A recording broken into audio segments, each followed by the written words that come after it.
Hi, fellow movie freaks. It's American movie freak Tracy here to talk about the film Renfield. Now, when I first saw the trailers for this film, I was kind of excited about it. I've always liked Nicolas Cage. I think he's a pretty good actor. But let's talk about the details of the movie first. Renfield is rated R. It opened on Friday, April 14th, just a couple days ago. It's rated R for severe bloody gore, and I would say there's a good amount of profanity and language in it as well.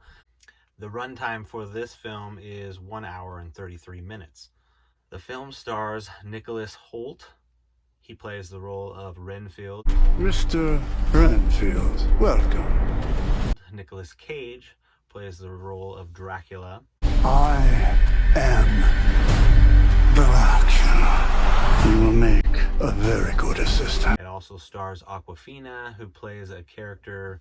Her name is Rebecca Quincy, and she's a police officer in the film that Renfield runs across. He actually saves her in one scene. You see this in the trailer, so it's not really a spoiler alert.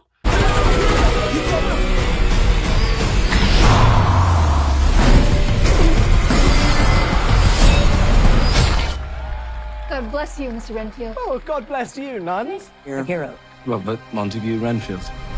The film also stars Ben Schwartz. He plays a character named Tedward Lobo. Yes, I said Tedward, not Edward. Ted with word, Tedward Lobo. And I think the name is meant to be comical, and I guess it kind of is. But his character is the son of a mob boss. Their last name is Lobo. So Tedward Lobo is the arch nemesis of Awkwafina's character, Officer Rebecca Quincy, who's been trying to arrest him with something that would stick and he would go to jail for a long time. It's a story we've heard from time to time, so that's not anything new.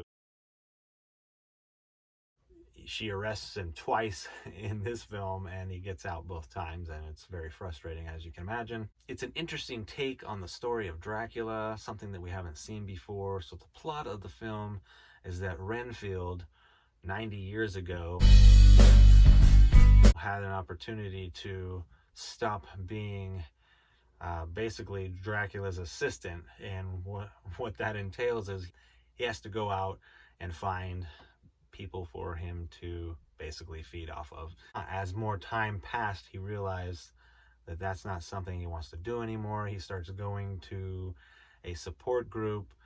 Mostly he's just going to listen to other people to make himself feel better, because he realizes that other people have horrible lives as well. He goes to this group and they convince him that he doesn't need to live like that anymore, that he needs to take control of his life. And so that's where the movie goes from there.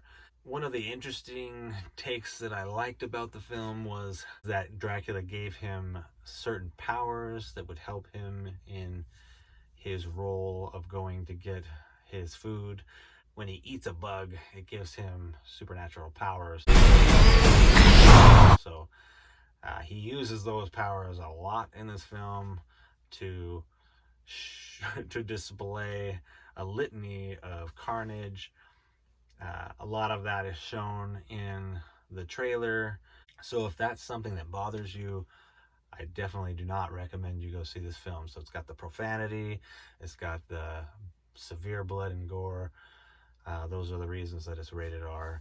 And so keep that in mind. Again, like the other film that opened this same weekend, Mafia Mama, which I did a review earlier, there were things I liked about it. The bloody carnage doesn't bother me. I thought it was kind of funny, but my wife actually went to this film and she did not like it in the least bit. So if you think you're more like my wife and that kind of stuff makes you squeamish, definitely don't see this film.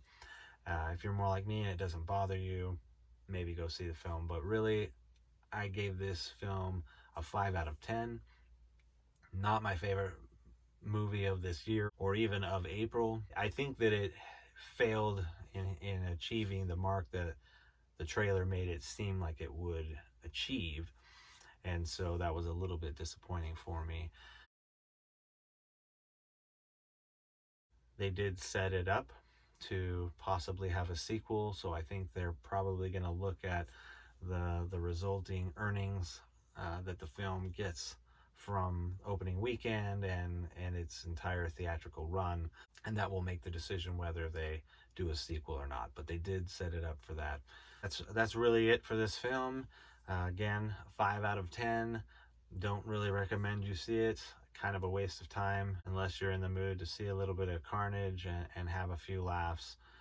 You'll probably get that, but otherwise, not one of my favorite films of the year.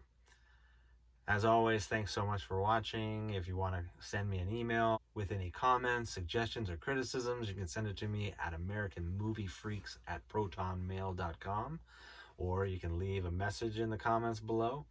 As always, I hope to see you at the show.